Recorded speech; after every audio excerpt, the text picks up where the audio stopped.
todos! Estou hoje novamente aqui no nosso canal do YouTube com o episódio de Conversa Boa.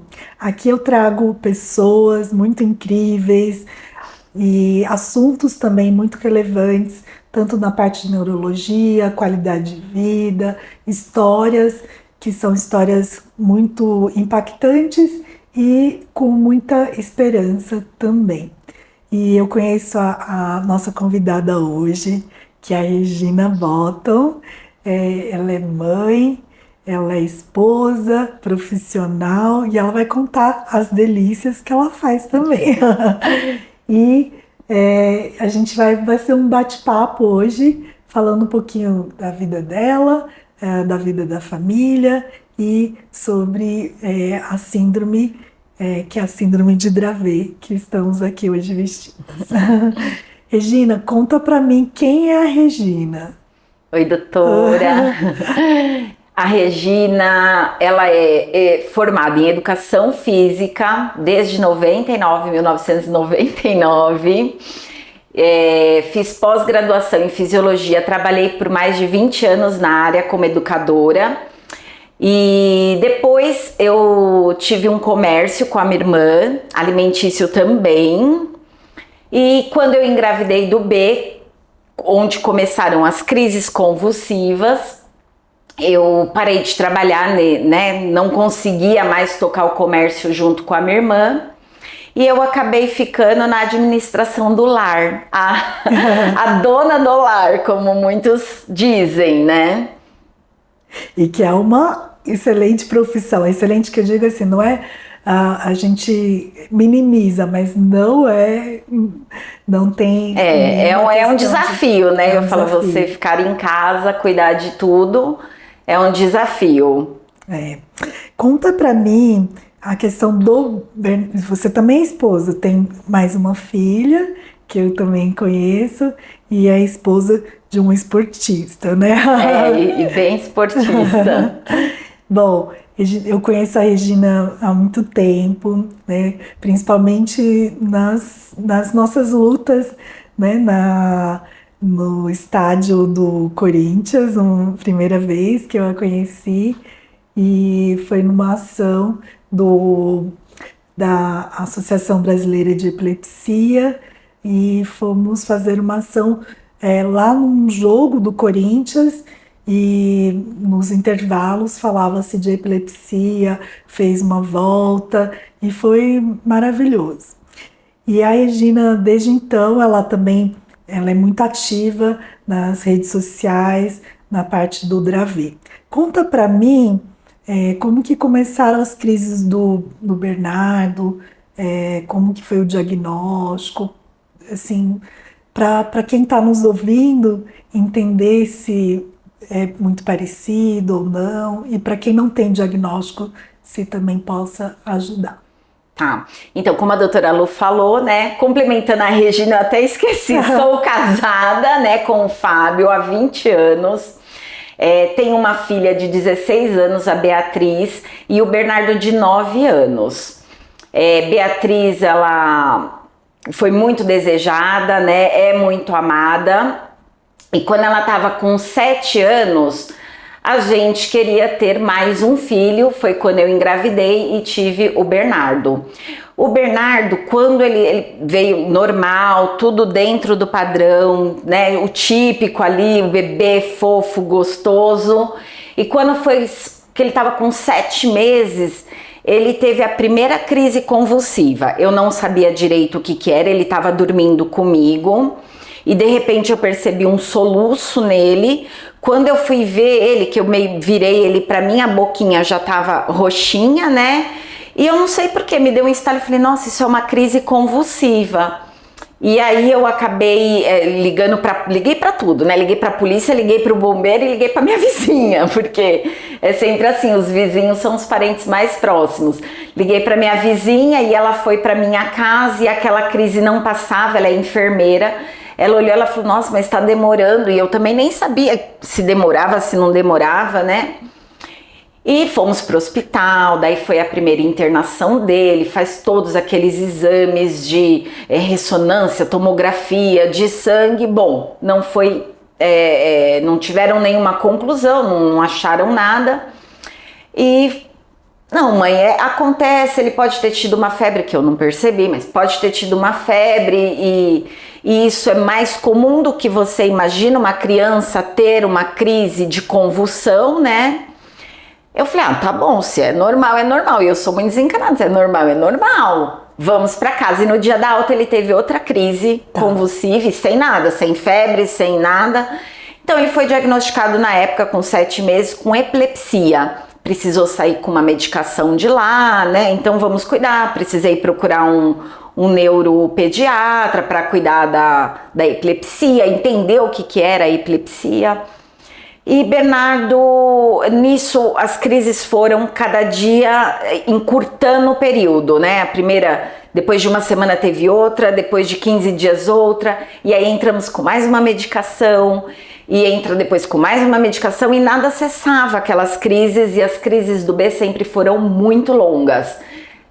50 minutos, 1 hora, 1h30, 2 horas, você tem que levar para pronto-socorro, tem que tomar medicação na veia, fica internado, é um bebê, ninguém sabe o que é, né, o que está acontecendo, nada físico, né, não tinha nada físico no cérebro, não era um tumor, não era um desvio, né, então fica ali naquilo. Foi quando, depois de alguns meses, a gente descobriu que tinha um exame chamado exoma, aonde até tinham comentado comigo um neuro falando que assim a gente poderia fazer o exoma, mas que não mudaria muito a conduta. A epilepsia geralmente é assim que a gente caminha, você dá uma medicação, você inclui outra, você faz combinações, você muda o horário, você dá mais cedo, dá mais tarde, dá mais noite, troca de... É assim, isso é assim que a gente lida com a epilepsia. Isso foi me passado, mas eu não sei, eu queria alguém que me dissesse que ele tivesse alguma coisa, talvez aquela coisa de mãe, pra tranquilizar. Não, eu acho que pra tranquilizar, não, vai mudar? Não vai mudar, mas eu queria alguma coisa que me desse uma explicação para aquilo. Enfim, fizemos o exoma, deu a mutação no canal de sódio, isso o B já estava com 1 ano e meio, mais ou menos. Só que com o Bernardo, ele não tinha atraso nenhum motor, né? Ele sentou no tempo certo, engatinhou no tempo certo, andou no tempo certo. Ele apresentava essa mutação, as crises convulsivas e um atraso na fala, mas ele balbuciava, né, tudo mais. Então, naquele momento não foi diagnosticado síndrome de Dravet. Sugeria síndrome, mas não foi diagnosticado. Por quê? Porque para ser uma síndrome, me explicaram, me corrija se eu estiver errada, me explicaram que para ser considerado uma síndrome você precisava de outras características, e no Dravet a gente tem o atraso na fala, a deficiência intelectual, o atraso cognitivo, traços de autismo, a hiperatividade, deficiência intelectual, acho que eu já falei. Então tinha alguns outros ali. Eu nem digo que o B ele tinha um atraso geral, que muita gente fala, atraso global. Porque o desenvolvimento dele dentro ali daquele padrão, a mobilidade dele era ótima. Ele corria, ele andava, ele agachava, ele era hiperativo, né? Então ele não apresentava assim, ele apresentava as outras características. Depois, com o tempo, ele foi apresentando todas as outras características e aí foi diagnosticado com 2 aninhos, ele tinha síndrome de Dravet. Nisso eu já fazia parte de um grupo de pais, onde eu já desconfiava que ele tinha síndrome, né? A Ingrid do Rio, que a doutora também conhece, foi ela que me resgatou das redes sociais, das minhas buscas. Quando eu cheguei nesse grupo, era um grupo de poucos, né, assim, tinha 30 pais, eu acho, e mesmo assim a gente se ajudava muito. Ainda é uma síndrome rara, é nova, não se fala muito, por isso que a gente faz tantas campanhas, por isso que a gente gosta de estampar o nome, né, não pode ficar guardado o nome, a gente tem que usar, tem que falar, tem que mostrar justamente para ter essa divulgação. E é nesse exemplo de pais que a gente acaba conseguindo força para continuar. Com certeza, a gente tá junto, sempre. E informações também, né? Sim. Então foi aí que, depois disso que o Bernardo foi diagnosticado, a gente pôde compreender quais eram as melhores medicações, quais eram as melhores combinações, horários de medicação e melhores terapias também, que daí ele já entrou, né, em todas as... Ele já estava, mas daí a gente intensificou um pouquinho mais e foi aí que a gente começou nossa caminhada no Dravet aí, né, de conhecimentos, de tentar entender. Sim. Bom, eu vou complementar algumas coisas que a Regina colocou e aí depois a gente até continua esse bate-papo. Desde que eu tomei conhecimento da questão da síndrome de Dravet e eu fiz a minha tese em encefalopatias epiléticas, eu coloquei na minha cabeça que o Dravet, né, eu acho que eu já coloquei isso outras vezes, que ele tem que ser mais divulgado, porque o diagnóstico faz muita diferença, tá? Então, essa questão que a gente, né, vou me incluir nisso, que às vezes o diagnóstico não vai mudar a conduta, não é verdade. Para as encefalopatias epiléticas e para algumas encefalopatias ou epilepsias, nós temos tratamentos muito específicos e estão vindo tratamentos que são terapias gênicas, genéticas, que vão mudar a história da síndrome de Dravet. Assim como a síndrome do AME, a distrofia muscular, outras doenças, a gente tem buscado conhecimento e melhorias no tratamento. Eu luto e vou continuar lutando sempre pela melhoria nesse diagnóstico e no tratamento. Então, uma questão que a Regina colocou são as crises prolongadas e com febre e sem febre. Então, a gente vai fazer campanhas com pediatras, com intensivistas, com socorristas, com pessoas que trabalham no pronto-socorro e também os neurologistas na questão de levantar a hipótese da síndrome de Dravet.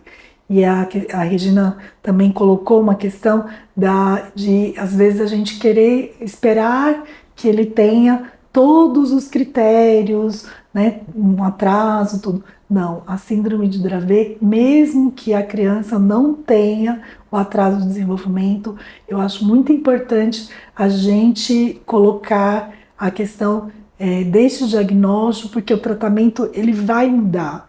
E quanto mais cedo a gente indicar tratamentos recomendados, né, ácido valproico, clobazam, que não usar bloqueadores de canal de sódio, como carbamazepina, lamotrigina, vigabatrina, são medicamentos que atrapalham, e atrapalham também o desenvolvimento e pioram as crises.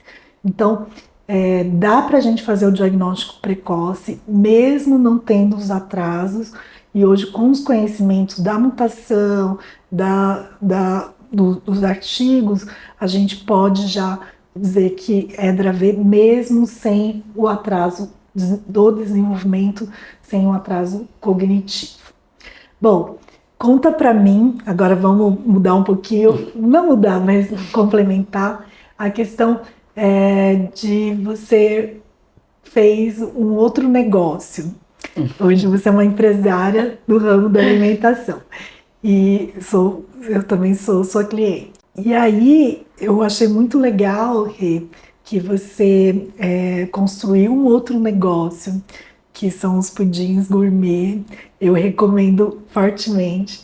E eu acho que você ressignificou alguma parte tua, né? Você no seu logo tem a borboleta. Conta para mim como que surgiu a ideia de fazer os pudins, de estar vendendo, de você também partir para uma outra atividade. Conta para mim como que foi isso.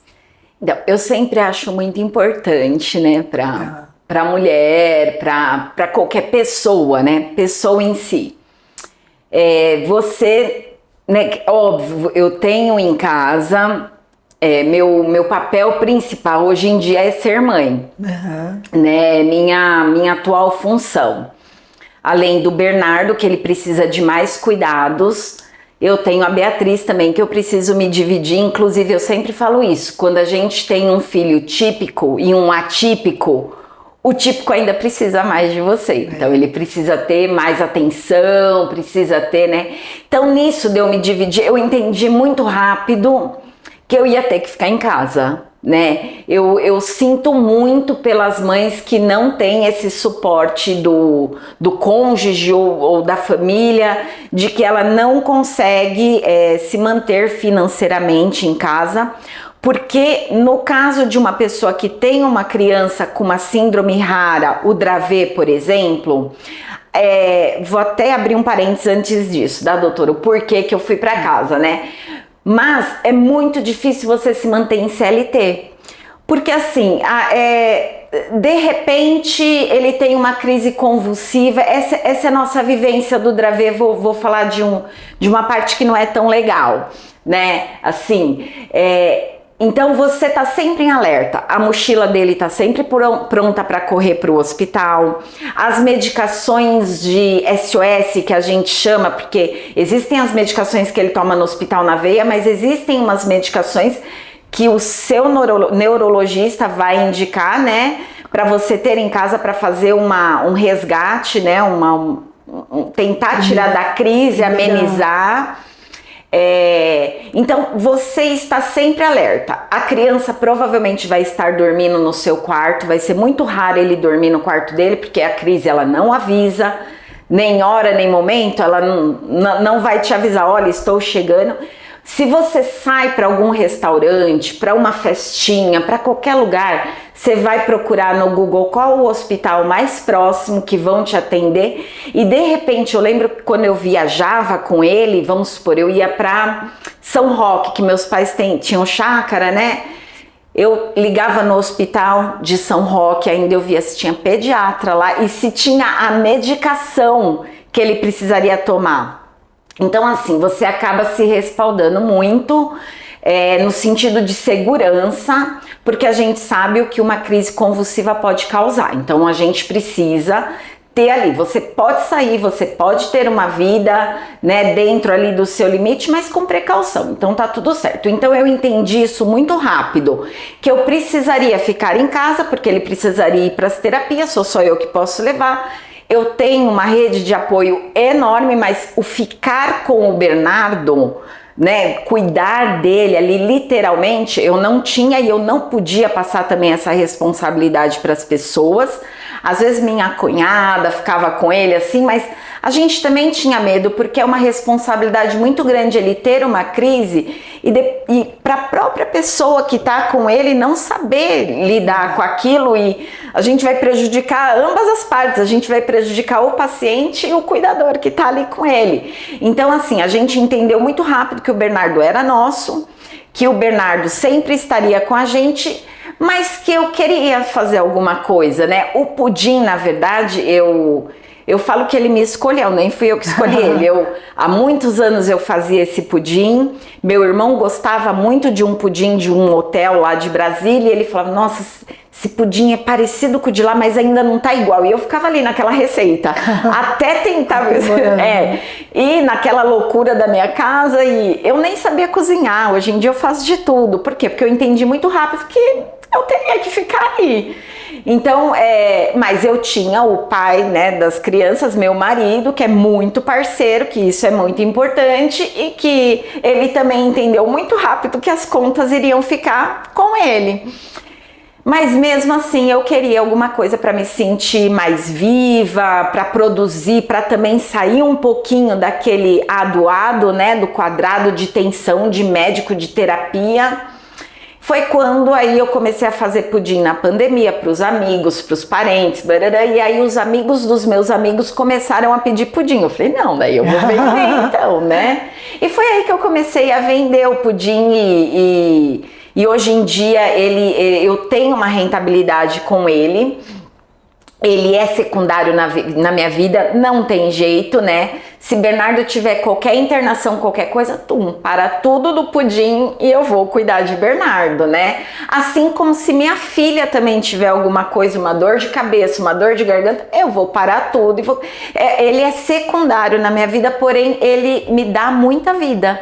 Então eu falo que eu sou do presidente à faxineira da minha empresa, porque é quase que uma empresa. Eu sou o marketing, eu sou o setor de vendas, eu sou o setor de compras, eu faço o desenvolvimento da ficha técnica, eu faço de tudo. Eu tenho minhas planilhas, inclusive, são todas nomeadas, assim, porque se algum dia eu conseguir deixar um pouco mais, eu falo dedicar um pouco mais de tempo, porque o meu sucesso do Pudim também, ele vai de acordo com o tempo que eu dedico para ele. Hoje em dia eu não consigo dedicar tanto tempo, mas se algum dia eu conseguir dedicar, eu já sei todos os pontos onde ele vai ser um sucesso assim mesmo, não, né? Ele já é um sucesso, mas onde eu vou conseguir realmente desenvolver ali.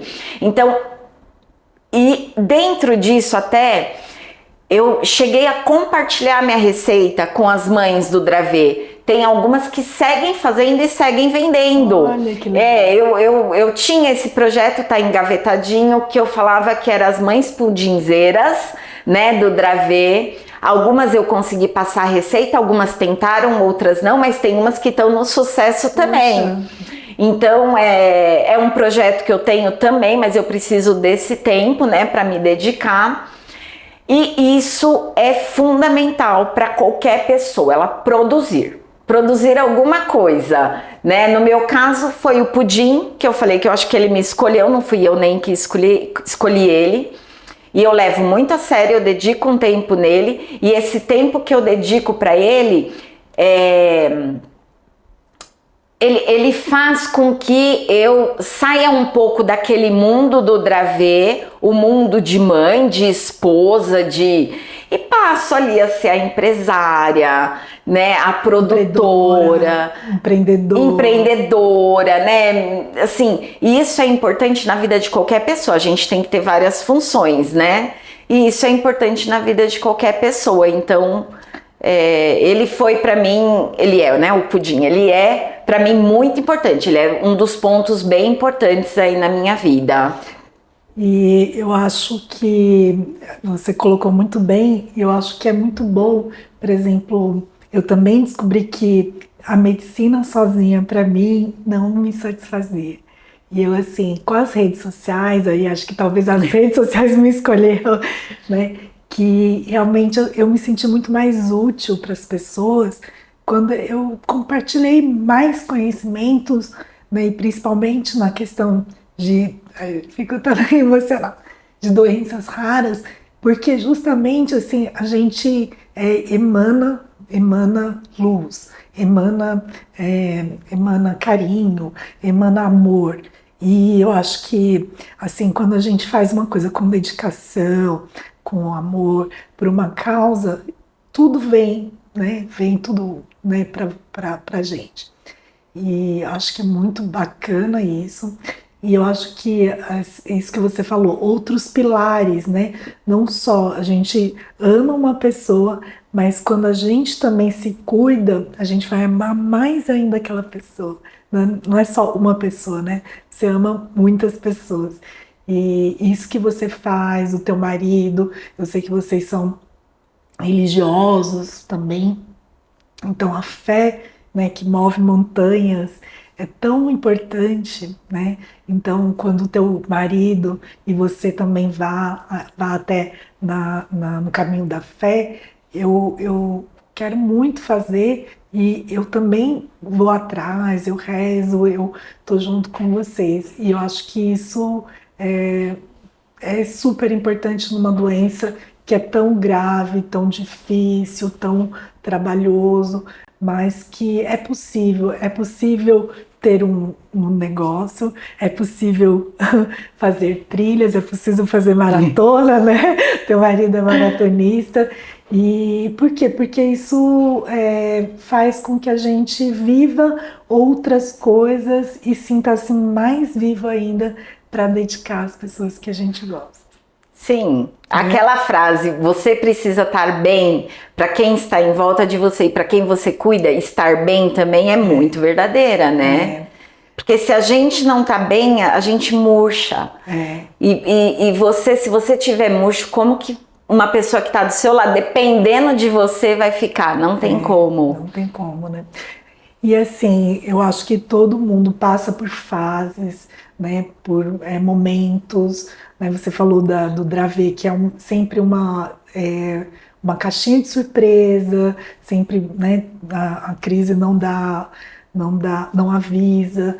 E eu acho que essa questão né, dessa falta de previsibilidade, talvez, é algo que é muito difícil de trabalhar. Causa muito medo, né? Tudo aquilo que você não conhece, que você fica ali esperando, causa angústia, causa medo. Ansiedade. E se você não tem uma válvula de escape, aonde você sai um pouquinho daquele mundo ali, aonde você não...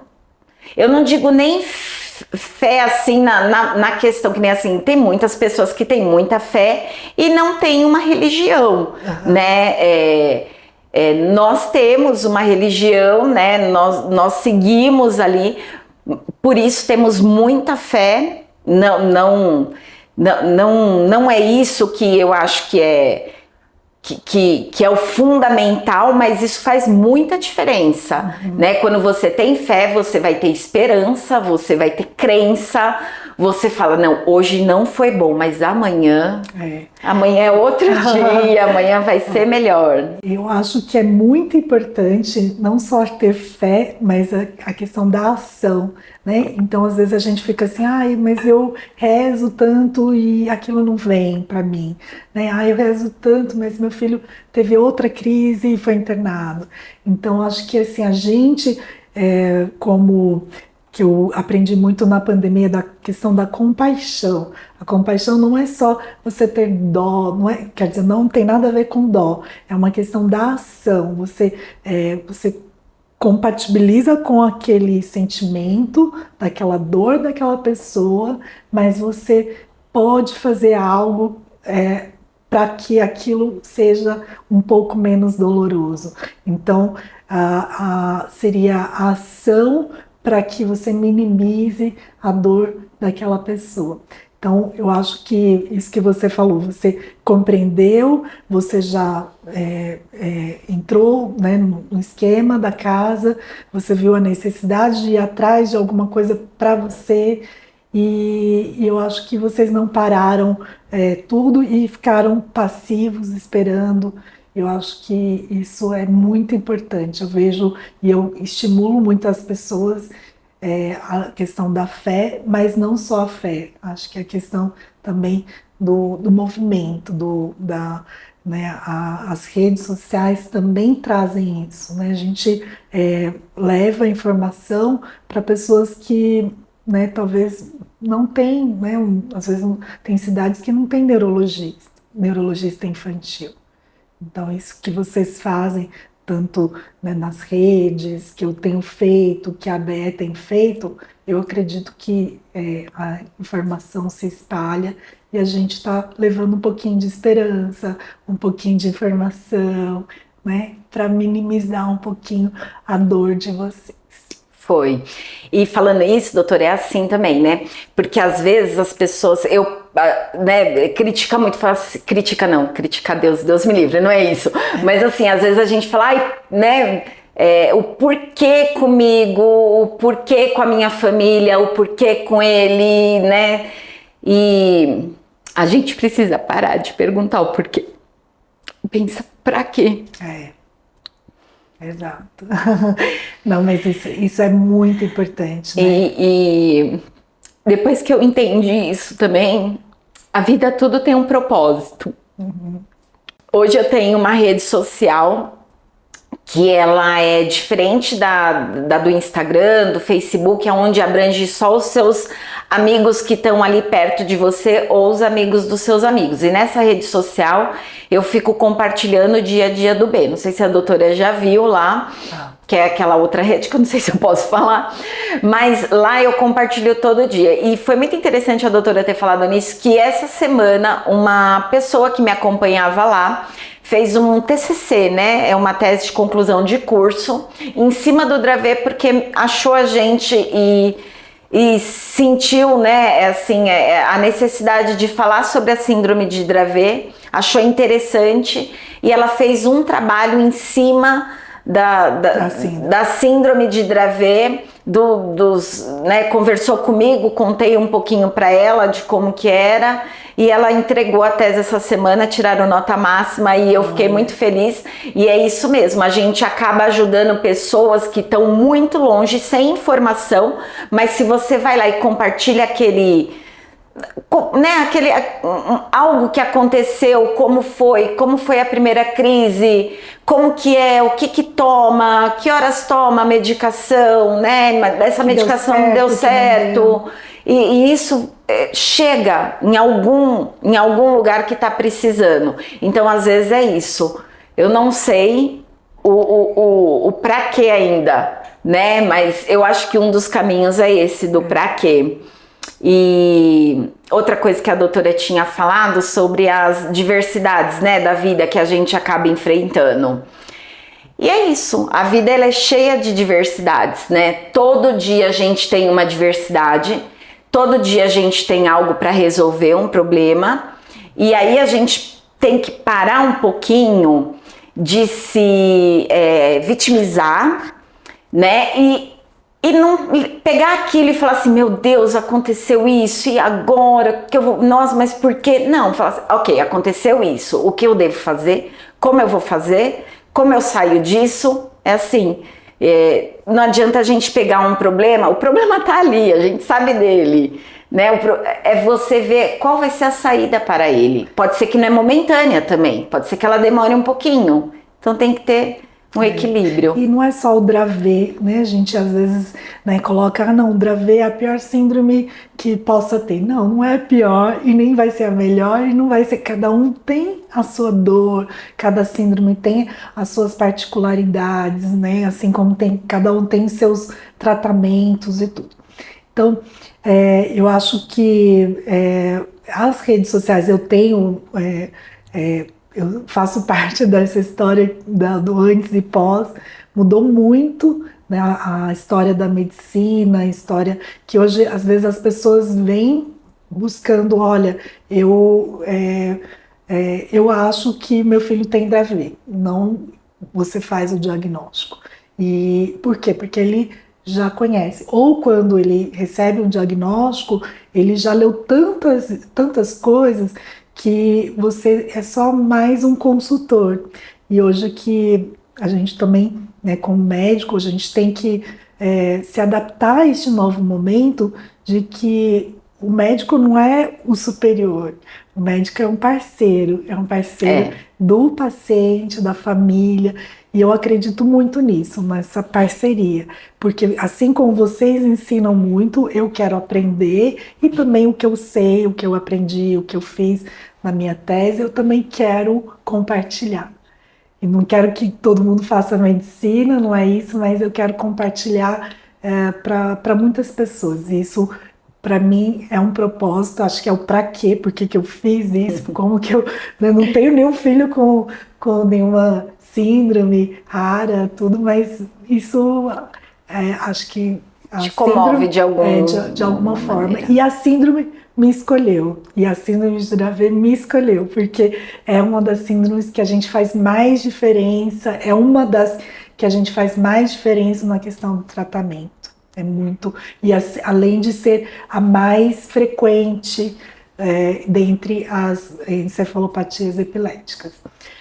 A gente está terminando, e aí eu queria deixar alguns recados e queria que a Rê também, você já deu muitas dicas, mas se você quiser fazer um fechamento do que você daria de dica, ou talvez para alguma questão no meu projeto Sakura, se você quiser dar uma dica para os nossos ouvintes de coisas do dia a dia mesmo, nada mirabolante. Coisas do dia a dia, uma dica? Eu acho que é se olhar um pouco mais. Como eu falei assim, né, o Pudim acabou me escolhendo, mas eu também estava aberta para isso. Então eu acho que a gente precisa prestar atenção nos sinais que estão em volta da gente, sem nada estar ali por acaso e nada acontece por acaso.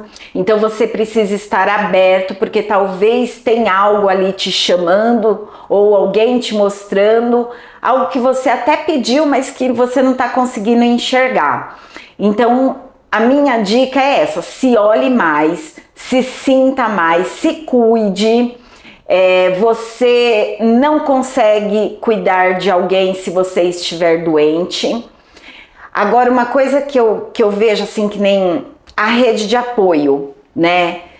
Se você que está, né, vendo aqui a gente, conhece alguém que precisa de rede de apoio, e eu nem tô dizendo aí na doença não, gente, é para qualquer pessoa. Às vezes a pessoa acha que a rede de apoio é só aquela que, no caso, né, do Dravet, que vai pegar seu filho e olhar seu filho, né, assim, vai pegar a criança e vai falar, fica tranquila que eu vou cuidar do seu filho. Não, às vezes é aquela amiga que aparece na sua casa de repente, isso é uma rede de apoio,